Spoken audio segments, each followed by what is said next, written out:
Abstract logo. So abstract লোগোটা কি? এখানে লেখা আছে যে abstract mark is a specific type of pictorial logo. বলছে কি অ্যাবস্ট্রাক্ট লোগোটা কিন্তু ওই পিক্টোরিয়াল লোগোরই একটা নির্দিষ্ট রূপ। So instead of being a recognisable image like an apple or a bird, it's an abstract geometric form that represents your business. তার মানে কি? এটা হচ্ছে যেমন আমরা হচ্ছে পিক্টোরিয়াল লোগোতে হচ্ছে আমরা যে কোনো একটা রিয়েল ফটোর বা হচ্ছে রিয়েল কোনো কিছু দেখেছি, যেমন হচ্ছে বার্ড, আমরা ওটা শেপ কিন্তু বুঝতে পারছি যে বার্ড। তারপর হচ্ছে অ্যাপেল, অ্যাপেলের মধ্যে আমরা কিন্তু বুঝতে পারছি এটা অ্যাপেল। যেমন আমরা যদি আরও ইয়েতে যাই, এখানে যদি যাই, যেমন এখানে জাগুয়ারে কিন্তু আমরা বুঝতে পারছি এটা জাগুয়ার ব্যবহার করা হয়েছে, প্লে বয়ে দেখা গেছে একটা র্যাবিট ব্যবহার করা হয়েছে। এগুলো হচ্ছে পিক্টোরিয়াল লোগো। কিন্তু যখন আমরা অ্যাবস্ট্রাক্ট লোগোতে চলে যাব, আমরা যদি অ্যাবস্ট্রাক্ট লোগোতে যাই, সো আমরা যদি অ্যাবস্ট্রাক্ট লোগোতে যাই তাহলে এখানে আমরা দেখব যে এগুলার কোনো ইয়ে থাকবে না, নির্দিষ্ট কোনো আকৃতি থাকবে না, অর্থাৎ পিকচারের কোনো আকৃতি থাকবে না। এটা কি হবে?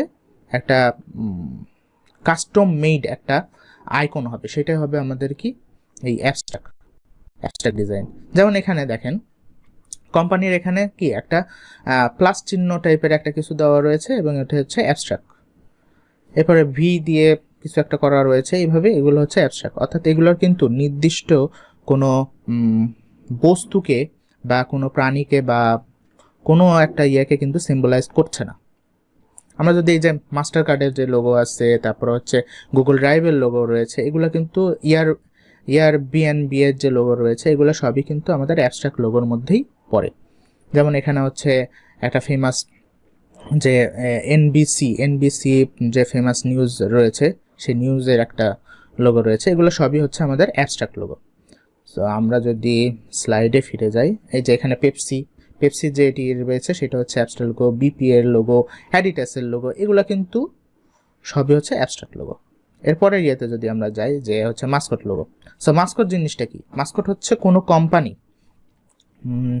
একটা নির্দিষ্ট প্রতীক না, হ্যাঁ প্রতীকী আর কি, কার্টুন টাইপের কোনো কিছু, সেটাই হবে কি আমাদের কার্টুন ক্যারেক্টার, সেটাই হবে আমাদের মাস্কট লোগো। যেমন এখানে আমরা যদি পড়ি, মাস্কট লোগোস আর logos that involve an illustrated character. তার মানে কি আমাদের হচ্ছে এটা একটা ক্যারেক্টারকে আমরা কি করব, বানাবো, অর্থাৎ আর্ট হিসেবে বানাবো। যেমন এটা বলছে যে often colourful, sometimes cartoonish and most always fun, the mascot logo is a great way to create your very own brand spokesperson। ঠিক আছে, তার মানে এখানে কি বলছে যে যেমন আমরা যদি ওয়ার্ল্ড কাপের যদি কোনো ইয়ে দেখি, যে ফুটবল যে ওয়ার্ল্ড কাপগুলো রয়েছে, প্রত্যেকটা ওয়ার্ল্ড কাপে কিন্তু নির্দিষ্ট একটা কিন্তু মাস্কট থাকে, ঠিক না? এবার যে আমাদের কাতারে যে বিশ্বকাপটা হয়ে গেল, এটার কিন্তু একটা নির্দিষ্ট মাস্কট ছিল, ঠিক না? ভৌতিক টাইপের একটা মাস্কট, ওটারে যাই হোক ওইভাবে একটা মাস্কট। সো এগুলো হচ্ছে মাস্কট। যেমন আমরা যদি আমাদের উদাহরণে চলে যাই, যেমন কেএফসির যে এই যে বৃদ্ধ লোকটাকে, হ্যাঁ এই বৃদ্ধ লোকটাকে কিন্তু দেখলে কিন্তু আমরা বুঝতে পারি যে কেএফসির এই হচ্ছে একটা মাস্কট, অর্থাৎ ওর মাধ্যমে কি ওই কোম্পানিটাকে চেনা যাচ্ছে। তারপর হচ্ছে মিস্টার পিনাট, এটা হচ্ছে একটা কি বলে এটাকে, একটা ডেলিভারি কোম্পানি বা হচ্ছে একটা ফুড কোম্পানির, একটা ফুড বেভারেজ কোম্পানির একটা মাস্কট। এরপরে হচ্ছে এখানে একটা আছে, এটাকে যদিও একটু ফ্যামিলিয়ার না। সো এইটাও হচ্ছে কি আমাদের একটা মানে এটাও একটা মাস্কট। সো আমরা যদি মাস্কট লোগো লিখে যদি সার্চ দিই, তো মাস্কট লোগোতে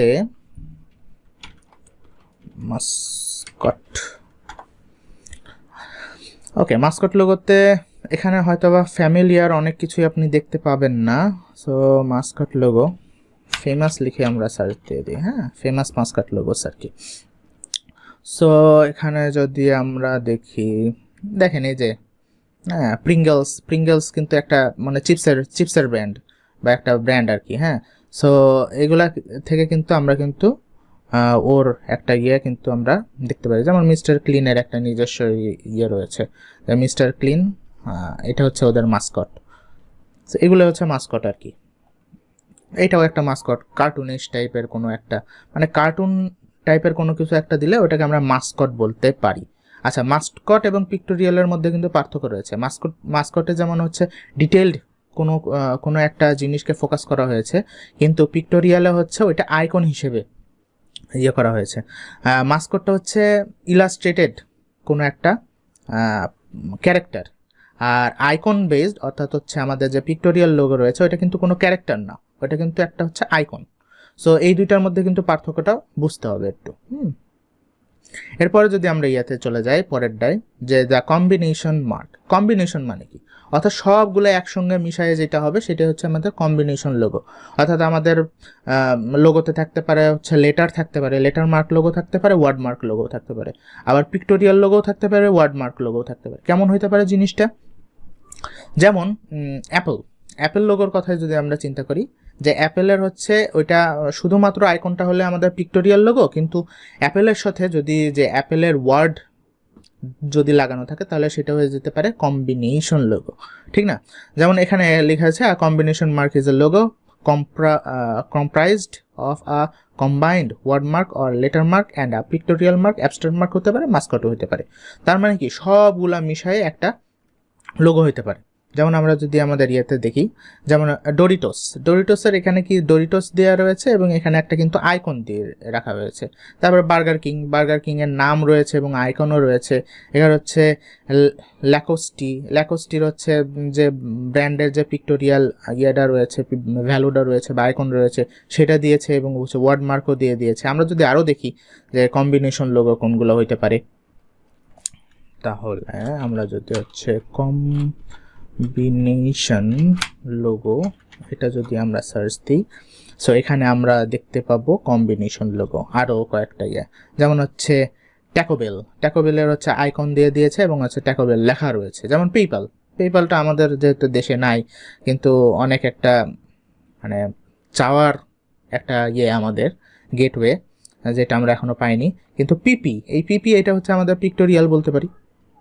সো পিক্টোরিয়ালের সাথে আমাদের ওয়ার্ডমার্ক লোগো যুক্ত হয়ে কিন্তু আমাদের হয়ে গেছে পেপালের লোগোটা। পেপসিটা যখন হচ্ছে শুধুমাত্র ওর বলটা ছিল, বল টাইপের যে জিনিসটা, সেটা হয়ে গেছিলো পিক্টোরিয়াল, কিন্তু তার সঙ্গে যখন পেপসি ওয়ার্ডমার্ক লোগো লাগাই দিয়েছে তখন কিন্তু এটা কম্বিনেশন লোগো হয়ে গেছে, ঠিক না? তারপরে যদি আমরা আরও কয়েকটা, যেমন ডাবের সাথে ডাবের যে আইকন সেটা, এখানে ম্যাকডোনাল্ডের আইকনটা রয়েছে, এটা হচ্ছে আমরা এটা পিক্টোরিয়াল লোগোও বলতে পারি, আবার হচ্ছে লেটার মার্ক লোগো বা এমবেল্ড লোগোও বলতে পারি। আবার এর সঙ্গে যখন হচ্ছে ম্যাকডোনাল্ড লেখা থাকবে, যেমন এখানে ম্যাকডোনাল্ড লেখা থাকবে, তখন এটা হয়ে যাবে কম্বিনেশন লোগো। সো দেখেন একটা লোগোর বিভিন্ন রূপ, বিভিন্ন ভঙ্গিমায় কিন্তু প্রকাশ পেয়েছে, ঠিক না? সো কম্বিনেশন লোগোটা বেশিরভাগই চলে এখনকার, মানে আপনাকে প্রথমে তো কম্বিনেশন লোগোটাই বানাইতে হবে, আপনার আইকনটা তো পরে ফেমাস হবে। যেমন এই যে ম্যাকডোনাল্ড যখন প্রথম ছিল তখন কিন্তু এমটাকে কেউ কিন্তু চিনতো না, ঠিক না? এই যে লেটার মার্ক লোগোটা রয়েছে এটাকে কিন্তু কেউ চিনতো না। প্রথমে কিন্তু ওই ম্যাকডোনাল্ড লিখেই কিন্তু ওটাকে চেনানো হয়েছে, ঠিক না? পরে হয়েছে এমটাকে শুধুমাত্র এম আইকন হিসেবে দিলে যারা চেনে তারা কিন্তু অবশ্যই বুঝতে পারবে যে এটা ম্যাকডোনাল্ড লোগো। যেমন অ্যাপেলের ক্ষেত্রেও একই, মানে সবগুলোর ক্ষেত্রে কিন্তু একই রকম। যেমন মাস্টার কার্ডের এখানে এখন আপনি যদি মাস্টার কার্ডকে না চিনে থাকেন তাহলে দেখা গেছে লেখা না থাকলে আপনি কিন্তু এই দুইটা গোল দেওয়া থাকলে কিন্তু আপনি বুঝতে পারবেন না, দুইটা সার্কেলের মাধ্যমে কিন্তু আপনি বুঝতে পারবেন না যে এটা মাস্টার কার্ডের লোগো। কিন্তু যখন লেখা থাকবে তখন কিন্তু বুঝতে পারবেন। যেমন আমরা যারা চিনি তারা কিন্তু এই দুইটা গোল থাকলেই আমরা বুঝতে পারবো যে এটা মাস্টার কার্ডের লোগো। পরবর্তী এতে যদি আমরা চলে যাই, দ্য এমবেল্ড লোগো। এই এমবেল্ড লোগোটা কী হবে? এখানে হচ্ছে বলা হয়েছে যে an emblem logo consist of font inside a symbol. তার মানে বলা হয়েছে যে সিম্বলের মধ্যে ফন্ট থাকবে, অ্যান আইকন অথবা symbol on icon. Think of badge, বেশিরভাগ ক্ষেত্রে হচ্ছে badge type logo, seal type logo, crest type logo, এগুলোই হয়ে যায় হচ্ছে এমবেল্ড লোগো, ঠিক আছে? এই এমবেল্ড লোগো আমরা যদি দেখি, যেমন এখানে হার্ভার্ড যে ইউনিভার্সিটির যে লোগোটা রয়েছে সেই লোগোটা এখানে হচ্ছে দেখেন একটা ক্রেস্ট টাইপের লোগো হয়েছে, এখানে হার্ভার্ড লেখা রয়েছে। সো এটা হয়ে গেছে আমাদের কি এমবেল্ড লোগো। এরপর হচ্ছে স্টারবাকসের লোগো, যে স্টারবাকস লেখা আছে, কফি রয়েছে, এটা হয়ে গেছে এমবেল্ড লোগো। শুধুমাত্র স্টারবাকের এই প্রতীকটা দিয়েও কিন্তু চেনা যায় স্টারবাককে। সো এটা হয়ে যাবে তখন পিক্টোরিয়াল লোগো, আবার মাস্কাট লোগোও বলতে পারেন।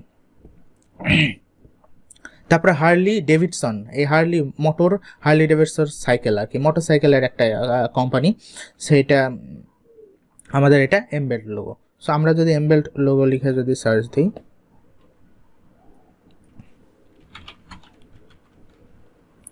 এমবেল্ট,